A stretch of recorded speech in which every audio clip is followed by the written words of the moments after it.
നമ്മൾ എന്താണോ വിശ്വസിക്കുന്നത് ആ വിശ്വസിക്കുന്ന കാര്യത്തെ വചനം കൊണ്ട് സ്ഥിരീകരിക്കണം. ദാവീദിനെ നോക്കിക്കേ, കല്ലും കവണയുമായി ഗോലിയാത്തിന് നേരെ ഓടി ദൈവം തന്നെ വിജയിപ്പിക്കുമെന്ന് താൻ വിശ്വസിച്ചു. താൻ വിശ്വസിച്ചത് തൻ്റെ ജയത്തെ താൻ ഉറക്കെ പ്രഖ്യാപിച്ചു. താൻ വിളിച്ചു പറഞ്ഞു, ഇന്ന് യഹോവ നിന്നെ എൻ്റെ കയ്യിൽ ഏൽപ്പിക്കും. ദൈവം നമ്മോട് ഇടപെട്ടത്, ദൈവം നമ്മോട് സംസാരിച്ചതിനെ നാം പ്രഖ്യാപിക്കണം.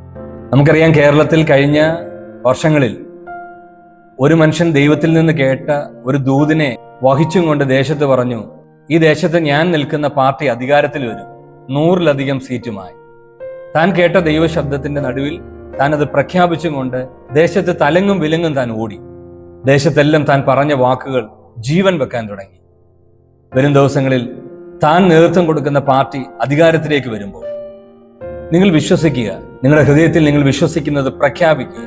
ദൈവത്താൽ ലഭിച്ച ഉറപ്പ്, വാഗ്ദത്തങ്ങൾ വിളിച്ചു പറയുക. ദൈവം വലിയ കാര്യങ്ങൾ നിങ്ങളുടെ മുമ്പിൽ ചെയ്യും. കർത്താവ് സഹായിക്കട്ടെ. God bless you.